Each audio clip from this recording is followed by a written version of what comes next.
اللہ سبحانہ تعالیٰ نے ہم سب کی رہنمائی کے لیے، گائیڈنس کے لیے قرآن مجید کو بھیجا، اور ہم سے یہ تقاضا کیا کہ ہم اس کے مطابق اپنی زندگی بسر کریں، کیونکہ یہ دنیا اللہ نے بنائی، ہمیں بھی اللہ نے بنایا، اور پھر صرف ایک وقت تک کے لیے بنایا، یعنی دنیا میں بھیجا ہے، اس کے بعد ہم سب کو واپس جانا ہے۔ تو واپس جا کر ہمیں یہ بتانا ہوگا کہ ہم یہاں پر کیا کر کے آئے۔ ایک طریقہ یہ ہے کہ ہم اپنی مرضی کے مطابق جو ہمارا دل چاہے ہم وہ کریں، ایک یہ ہے کہ ہم لوگوں کی مرضی کے مطابق زندگی بسر کریں، اور ایک یہ ہے کہ ہم اللہ کی مرضی کے مطابق زندگی بسر کریں۔ اگر ہم یہ چاہتے ہیں کہ اللہ کی مرضی کے مطابق زندگی بسر کریں تو پھر اس کے لیے ضروری ہے کہ ہم اللہ تعالیٰ ہی کی کتاب کے مطابق زندگی بسر کریں، اور اللہ تعالیٰ کی کتاب کے مطابق زندگی بسر کرنے کے لیے ضروری ہے کہ ہم اس کی کتاب کو پڑھیں۔ اسی لیے اکثر لوگ ایک دوسرے کو دعوت دیتے رہتے ہیں کہ آئیے قرآن پڑھیں، لیکن عموماً لوگ یہ سمجھتے ہیں کہ شاید یہ کوئی ایکسٹرا کام ہے، وقت ملے گا تو کر لیں گے، یا ابھی تو اور بہت سی مصروفیات ہیں، جب بوڑھے ہوں گے تو پھر اس کام کو ریٹائر ہو کے شروع کریں گے۔ لیکن ہمیں نہیں پتا کہ ہم ریٹائرمنٹ کی ایج کو پہنچتے بھی ہیں یا نہیں۔ تو اس لیے ہمیں اللہ کی کتاب کے ساتھ ایک مضبوط تعلق قائم کرنے کی ضرورت ہے، اور اس کے ساتھ جو کمٹمنٹ ہم کریں اس میں کسی قیمت پر کوئی کمی نہ آئے۔ آج کی اس مجلس میں انشاءاللہ العزیز میں آپ کو احادیث کی روشنی میں قرآن مجید کے پڑھنے کی اہمیت کے بارے میں بتاؤں گی۔ رسول اللہ صلی اللہ علیہ وسلم نے فرمایا، مثل المؤمن الذي يقرأ القرآن كالأترجة ريحها طيب وطعمها طيب۔ اس مومن کی مثال جو قرآن پڑھتا ہے ترنجبین نارنگی جیسی ہے، ٹینجرین کی طرح ہے، کہ اس کی خوشبو بھی اچھی ہے اور اس کا ذائقہ بھی اچھا ہے، یعنی کھانے کے بعد انسان خوش ہو جاتا ہے، ہاتھوں سے بھی خوشبو آتی ہے، اس کے منہ سے بھی خوشبو آتی ہے، اور کھانے کے بعد انسان کے اندر ایک اچھی فریش فیلنگ آتی۔ آپ کتنے بھی ٹائرڈ ہوں، اگر 2-3 ٹینجرین کھا لیں تو اس کے بعد آپ کی ٹائرڈنس ختم ہو جاتی۔ والذی لا یقرأ القرآن کالتمرۃ لا ریح لها وطعمها حلو۔ اس مومن کی مثال جو قرآن نہیں پڑھتا کھجور جیسی، اس کی خوشبو نہیں لیکن اس کا ذائقہ میٹھا ہے، یعنی کھجور بھی انرجی دیتی ہے، اگر ہم اس کو کھا لیں تو ہمارے اندر ایک یعنی قوت پیدا ہو جاتی ہے، ایک انرجی پیدا ہو جاتی ہے، جس کی وجہ سے ہمارے لیے کام کرنا آسان ہو جاتا ہے۔ اس کے بھی کئی ایک فائدے ہیں۔ پھر فرمایا وَمَثَلُ الْمُنَافِقِ الَّذِي يَقْرَأُ الْقُرْآنَ كَمَثَلِ الرَّيْحَانَةِ رِيحُهَا طَيِّبٌ وَطَعْمُهَا مُرٌّ۔ اس منافق کی مثال جو قرآن پڑھتا ہے خوشبودار پودے جیسے گلاب وغیرہ کی طرح، جس کی خوشبو اچھی اور ذائقہ تلخ ہے، یعنی وہ دوسروں کو تو خوشبو دے رہا ہے لیکن اپنے اندر اس کے کڑواہٹ سی۔ اگر آپ اس پھول کو کھانا شروع کر دیں یا اس کے پودے کو کھائیں تو اس کا کوئی ذائقہ نہیں، اس میں کوئی لطف نہیں۔ اور پھر فرمایا وَمَثَلُ الْمُنَافِقِ الَّذِي لَا يَقْرَأُ الْقُرْآنَ كَمَثَلِ الْحَنْظَلَةِ لَيْسَ لَهَا رِيحٌ وَطَعْمُهَا مُرٌّ۔ اس منافق کی مثال جو قرآن نہیں پڑھتا اندرائن تمہ جیسی کڑوی چیز کی طرح ہے، جس میں خوشبو نہیں اور اس کا ذائقہ بھی کڑوا ہے۔ تو یہاں اب لوگوں کو 4 کیٹیگریز میں تقسیم کر دیا گیا۔ پہلی کیٹیگری کے لوگ جو مومن ہیں، ایمان بھی رکھتے ہیں اور اس کے ساتھ قرآن بھی پڑھتے ہیں، ایسے لوگوں کے ساتھ آپ ملاقات کریں تو ان سے مل کر بھی آپ کو خوشی ہوگی اور ان سے آپ کوئی اچھی بات لے کے نکلیں گے، کیونکہ ان کے پاس قرآن کی وزڈم ہے۔ ایسے لوگ اپنے ماحول کے لیے خوشی کا باعث ہوتے ہیں، اپنے لیے بھی اور دوسروں کے لیے بھی۔ جیسے پہلے میں نے عرض کیا کہ اگر آپ بہت بھی تھکے ہوئے ہوں تو 2-3 ٹینجرین کھانے سے آپ کی ساری تھکاوٹ دور ہو جاتی، آپ کی آنکھیں کھلنے لگتی ہیں، آپ کے اندر لگتا ہے کسی نے ایک روح ڈال دی۔ اسی طرح آپ روحانی طور پر، ذہنی طور پر کتنے بھی تھکے ہوئے ہوں، لیکن اگر آپ قرآن مجید کے کچھ حصے کی تلاوت کر لیں یا اس کو سن لیں یا اس کو پڑھ لیں، اس کو سمجھ لیں، تو آپ کی روحانی تھکاوٹ دور ہونے لگتی۔ اور جب آپ کی اپنی تھکاوٹ دور ہوتی ہے تو آپ کام ڈاؤن ہوتے ہیں، جب آپ کام ڈاؤن ہوتے ہیں تو پھر آپ کا معاملہ دوسروں سے بھی اچھا ہونے لگتا ہے۔ جب دوسروں کے ساتھ آپ اچھے ہوتے ہیں تو ان کو آپ سے خوشی ملتی، جب آپ انہیں خوش کرتے ہیں تو جواب میں وہ بھی آپ کو خوش کرتے ہیں۔ لیکن اگر ہم قرآن مجید سے تعلق نہیں رکھتے تو اس کی بھی آگے مثال بتائی گئی کہ جس دل میں قرآن نہیں وہ ویران گھر کی طرح ہے جو بے آباد ہو۔ دوسری بات یہاں یہ بتائی گئی کہ جو قرآن نہیں پڑھتا لیکن ہے ایمان والا تو وہ ہے تو میٹھا لیکن اس کی کوئی خوشبو نہیں، یعنی وہ اپنی ذات میں اچھا بھی ہو سکتا ہے لیکن اس سے دوسروں کو کوئی زیادہ فائدہ نہیں پہنچتا۔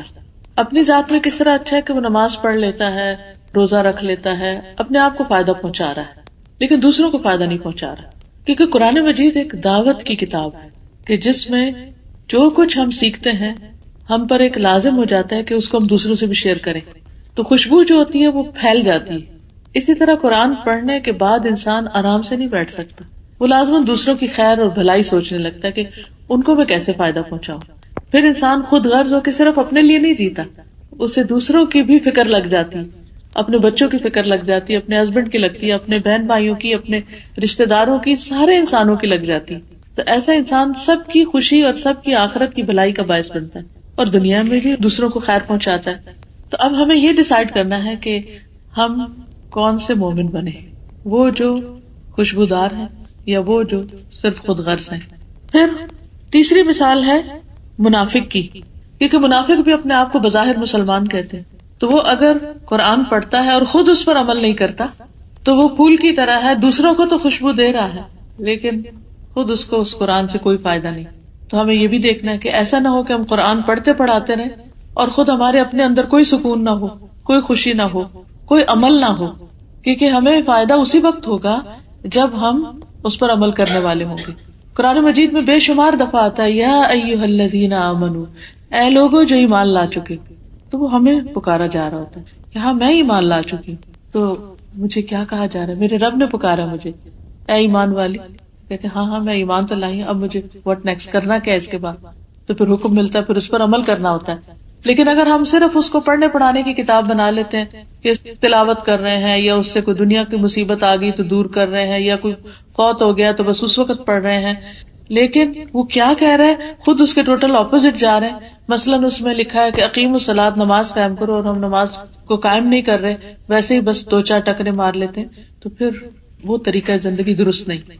چوتھا ایسا منافق یا ایسا انسان جو کہتا ہے میں مسلمان ہوں لیکن نہ قرآن پڑھتا ہے اور نہ خود عمل کرتا ہے. تو پہلا وہ جو پڑھتا بھی ہے اور عمل بھی کرتا ہے. دوسرا وہ جو عمل تو کسی درجے میں کرتا ہے لیکن پڑھتا نہیں. تیسرا وہ جو پڑھتا ہے لیکن خود کوئی عمل نہیں کرتا. اور چوتھا نہ پڑھتا ہے نہ عمل کرتا ہے. اب یہ کیٹیگریز میری نہیں بنائی، یہ اللہ کے رسول صلی اللہ علیہ وسلم نے ہمیں بتائی اور بنائی. ہمیں یہ دیکھنا چاہیے کہ ہم اس میں سے کس کیٹیگری کے اندر فال کرتے ہیں، ہم کہاں پر آتے ہیں اور ہمیں کیا بننا چاہیے. کیونکہ زندگی تو چند دن کی ہے، بہت جلد واپس چلے جانا ہے. جو کچھ اس وقت ہمارے پاس ہے سب یہی کا یہی رہ جائے گا، ساتھ کچھ بھی نہیں جائے گا. اس لیے آج یہاں بیٹھ کر ہم تہیہ کر لیں کہ ہم پہلی کیٹیگری میں آئیں گے انشاءاللہ تعالی، کہ جو پڑھیں گے بھی اور عمل بھی کریں گے، اور ساری زندگی کے لیے، موت تک کے لیے. پڑھنے کے پھر لیول ہوتے ہیں. ایک یہ ہے کہ آپ اس کا تلفظ ٹھیک کریں، تجوید ٹھیک کریں. ایک یہ کہ اس کا ترجمہ جانیں، پھر یہ کہ اس کے معنی اور تفسیر جانیں، پھر یہ کہ اس میں غور و فکر کریں، پھر یہ کہ اس پر عمل کریں، پھر یہ کہ آپ اس کو دوسروں کو بتانے والے ہوں، پھر یہ ہے کہ جو وہ کہتا ہے اس کے مطابق پوری زندگی کا نقشہ بدلے. تو یہ سارے قرآن مجید کے حقوق ہیں جو ہم پر لازم آتے ہیں اور ہمیں اس کے مطابق زندگی بسر کرنی ہے. ورنہ قیامت کے دن اگر ہم اللہ تعالیٰ کو یہ بتائیں کہ ہم 1000 کتابیں 1000 بکس پڑھ کر آئے اور ہمارے گھر میں بہت بڑی لائبریری تھی لیکن قرآن پڑھنے کا ٹائم نہیں ملا، تو کیا یہ ہمارا بہانہ قابل قبول ہوگا؟ اس لیے جو مرضی پڑھیں مگر ساتھ اللہ کی کتاب ضرور پڑھیں. دوسری حدیث ہے حضرت ابو ہریرہ سے مروی ہے کہ رسول اللہ صلی اللہ علیہ وسلم نے فرمایا قرآن پاک کی تعلیم حاصل کرو، اس کے بعد اس کی تلاوت کرتے رہو. یاد رکھو قرآن پاک کی مثال جب کوئی اس کی تعلیم حاصل کرتا ہے پھر تلاوت کرتا ہے اور اس کے ساتھ قیام کرتا ہے، اس تھیلی کی مانند ہے جو کستوری سے بھرا ہوا ہے اور اس کی خوشبو ہر جگہ مہک رہی. اور اس شخص کی مثال جس نے قرآن مجید کی تعلیم حاصل کی پھر وہ غافل ہو کر سویا رہا، حالانکہ قرآن مجید اس کے دل میں اس تھیلے کی مانند ہے جو کستوری سے بھرا ہوا ہے لیکن اس کا منہ اسی سے باندھ دیا گیا. تو اس میں ایک اور مثال سے وہی بات سمجھائے گی. پہلے خوشبودار ٹینجرین کی مثال دی گئی اور اب یہاں کستوری سے بھرے ہوئے تھیلے کی. کستوری آپ کو معلوم ہے نا کہ جو ہرن ہوتا ہے اس کی ناف میں بنتی ہے اور بہت ہی قیمتی خوشبو ہوتی ہے، بہت ہی زبردست قسم کی خوشبو ہوتی ہے. تو عام طور پر جو خوشبو ہوتی ہے اگر لیکوڈ فارم میں ہو تو بوٹل وغیرہ میں ہوتی ہے اور اس کا ڈھکن وغیرہ بند ہوتا ہے، لیکن اگر اب وہ سالڈ فارم میں ہو تو عموماً لوگ اس کو تھیلیوں میں رکھتے ہیں. اور جب خوشبو تھیلی میں رکھی جاتی ہے تو وہ ضرور اس میں سے نکلتی رہتی. تو جو مومن قرآن پڑھتا ہے اور پھر اس کو پڑھتا بھی ہے اور اس پر عمل کرتا ہے تو گویا اس کے پاس ہر وقت ایک خوشبودار تھیلی ہے جس کی خوشبو پھیل رہی ہے. اور جب خوشبو آپ کے پاس ہو تو وہ آپ کو بھی فائدہ دیتی اور پھر یہ ہے کہ آپ کے عمل میں جھلک رہی ہو. ضروری نہیں ہوتا کہ قرآن پر بڑے بڑے لیکچر دیے جائیں تو تبھی خوشبو پھیلتی. جب آپ تھوڑا بھی پڑھیں لیکن ساتھ ساتھ اس پر عمل کرنے والے ہوں تو اس کی خوشبو سے دوسرے خود بہت فائدہ اٹھاتے ہیں. اب آپ دیکھیے کہ ہم اکیلے تو کہیں رہ نہیں سکتے، ہمیں اپنے گھر والوں کے ساتھ، بچے، شوہر، بہن، بھائی، رشتے دار، سوشلائزنگ ہماری ایک ضرورت ہوتی ہے، لوگوں سے ملنا جلنا. تو مختلف طرح کے لوگ ہوتے ہیں. کچھ لوگوں سے آپ ملتے ہیں تو آپ کا دل خوش ہو جاتا ہے، کچھ لوگوں سے آپ ملتے ہیں تو آپ الٹے بیزار ہوتے ہیں. کچھ لوگ ملتے ہیں تو وہ آپ کو اچھی کوئی بات کریں گے، آپ کا دل خوش ہو جائے. کچھ لوگوں سے آپ ملتے ہیں تو ضرور کسی کی غیبت کریں گے یا ضرور کوئی بری بات کریں گے جس سے آپ کا دل بیزار ہوتا ہے. تو جو سچا مومن ہوتا ہے اس کا ذائقہ بھی میٹھا اور اس کی خوشبو بھی اچھی، اور وہ ایسے ہے جیسے ہر وقت خوشبو کا تھیلا لے کے پھر رہا. ویسے بائی دی وے یہاں یو کے میں تو کوئی بھی پرفیوم آپ لگا رہے ہیں اس کی خوشبو کوئی نہیں آتی. میرا تو ایکسپیرینس یہی، وہی خوشبو جو میں پاکستان میں لگاتی ہوں سارا دن وہ مہک آتی ہے اپنے پاس سے. معلوم نہیں ہے کہ ہوا میں کوئی ایسی چیز ہے، یہ کیا ہے. اینی وے تو اب یہ ہے کہ جب آپ نے کوئی اچھی خوشبو لگائی ہوئی ہو تو سارا دن آپ اپنے آپ سے بھی خوش ہوتے رہتے ہیں. You feel fresh, you feel good, اور جو آپ کے پاس آتا ہے اس کو بھی مزہ آتا ہے. لیکن اگر آپ کے پاس خوشبو تو ہے اور ہر قسم کی خوشبو ہے لیکن آپ نے ساری بوٹل بند کر کے صرف سجائی ہوئی ہیں اور کبھی اس میں سے کچھ لگایا نہیں کہ ختم ہو جائیں گے، تو پھر اس کی مثال ایسی ہے کہ جیسے کسی نے قرآن سیکھا، مثلا پورا ترجمہ تفسیر پڑھ لیا یا پھر اس نے حفظ کر لیا اور پھر اس کے بعد اس نے اس کو پڑھنا چھوڑ دیا کہ بس ایک کورس کر لیا اور بات ختم، اور اب وہ پڑھتا نہیں. جیسے بعض ہوتا ہے نا، کسی آپ بیٹھ جا کے بس میں یا ٹیکسی میں سگریٹ کی اسمیل ہو تو وہ آپ کے بھی چلی جاتی ہے کپڑوں میں. اتنی طبیعت بے چین ہوتی، اسی سے ریلیٹ کر رہی تھی کہ اگر کسی ایسے انسان کے جس کا اچھا نہیں، خواہ اس نے قرآن پڑھا ہوا، یہ آپ دیکھیں نا کہ خواہ اس نے قرآن پڑھا ہوا لیکن اگر وہ اس کو پڑھتا نہیں اور اس پر عمل نہیں کرتا تو اس نے گویا وہ تھیلا بند کر کے رکھا ہوا. یعنی قرآن مجید صرف پڑھنے کی کتاب نہیں بلکہ عمل کی کتاب ہے. عمل کریں گے تو خوشبو پھیلے گی. خود بخود انسان جج کر لیتا ہے کہ یہ شخص دوسروں سے مختلف ہے. دیر از سم تھنگ اسپیشل، چاہے کوئی نہ بھی بتائے، کیونکہ اس کا رویہ، اس کا میل ملاپ، اس کی مسکراہٹ، اس کے چہرے کے تاثرات، وہ ساری چیزیں فرق ہو جاتی ہیں. ہو سکتا ہی نہیں کہ قرآن پڑھنے والا اور نہ پڑھنے والا برابر ہو، کیونکہ اللہ تعالیٰ نے بھی قرآن مجید میں فرمایا کہ قل هل يستوي الذين يعلمون والذين لا يعلمون، کہہ دیجئے کہ کیا وہ جو علم رکھتے ہیں اور وہ جو نہیں رکھتے برابر ہو سکتے ہیں؟ قطعاً برابر نہیں ہو سکتے. وہ کہتے ہیں کہ اسلام قبول نہیں کیا تھا، سب لوگ نا مجھے غلام کی طرح دھتکارتے تھے، لیکن ایک شخص ایسے تھے وہ جب بھی مجھے دیکھتے تو مسکراتے تھے.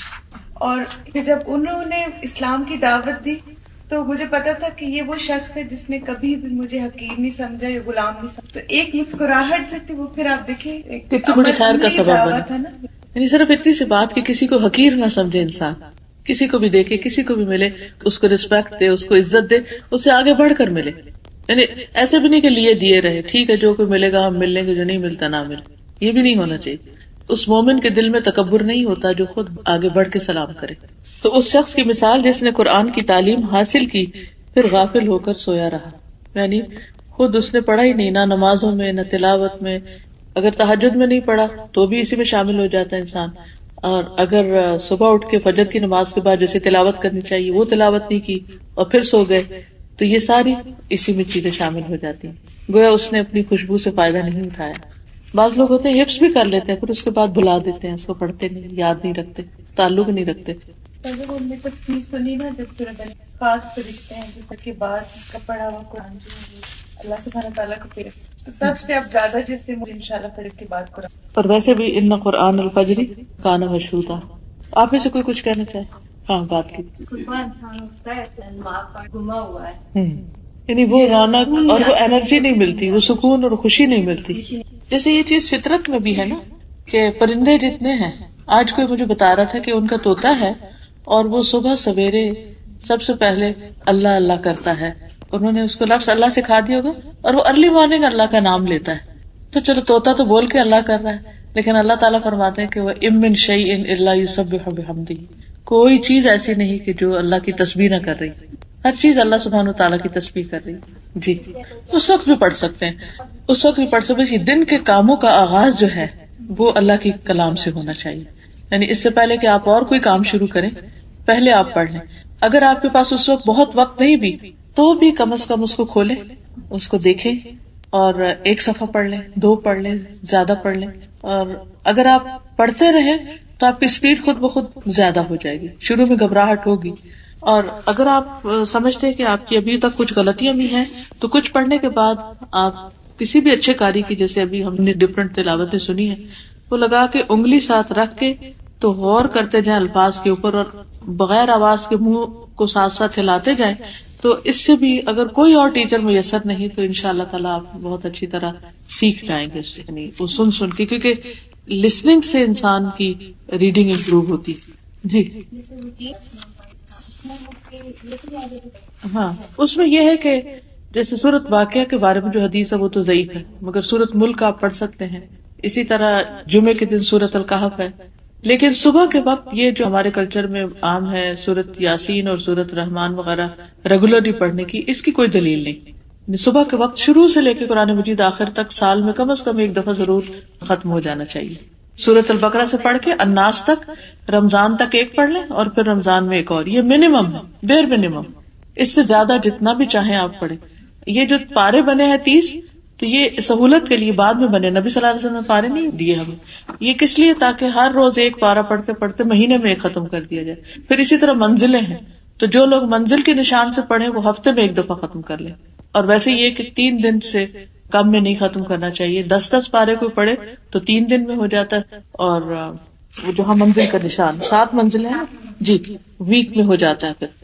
جی ہاں، لیکن یہ کہ وہ آپ شروع سے قرآن مجید شروع کر کے نشانی لگا کے وہ پڑھنا شروع کریں. جی رات کو تہجد میں قرآن مجید اگر زبانی یاد نہیں اور لمبی صورتیں بھی یاد نہیں تو آپ اپنے سامنے سٹینڈ پر رکھ کر دیکھ کر بھی پڑھ سکتے ہیں. اور اس کی دلیل ہے حضرت عائشہ رضی اللہ تعالیٰ عنہا کے غلام تھے زکوان، تو ان کو حفظ نہیں تھا تو وہ دیکھ کر پڑھتے تھے مصحف سے. اس میں اگر آپ بڑا قرآن مجید لے لیں نا کہ جس کے ایٹ لیسٹ 2 بڑے بڑے پیج ہوں، تو ایک رکعت میں ایک پیج پڑھ لیں، دوسرے میں دوسرا پڑھ لیں، اور پھر جب اگلی دفعہ اٹھیں تو پھر ایک پیج پڑھ لیں. کر سکتے ہیں جتنی کم سے کم حرکت ہو. بس اس طرح ہے کہ ایک دفعہ ایسے سے ایسے کر لیں، لیکن اٹھا کے ہاتھ میں آگے بھی دیکھنا پیچھے، یہ سب غلط، یہ نہیں ہونا چاہیے. ویسے آج کل سٹینڈ ملتے ہیں، مجھے نہیں معلوم یہاں ہے کہ نہیں، دبئی میں ملتے ہیں، میرے پاس ہے.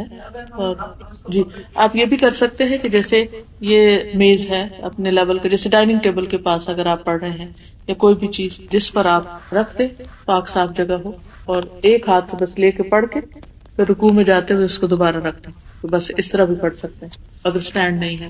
لیکن دونوں ہاتھوں سے نہیں اٹھائیں، ایک ہاتھ سے اٹھائیں اور ایک ہاتھ ایسے بندھا بہو کہ آپ کا ہاتھ بھی بندھا رہے اور یہ بھی ساتھ پڑھ سکے. اس طرح بھی کر سکتے. جی اس کو دوبارہ یاد کرنا شروع کر دیں.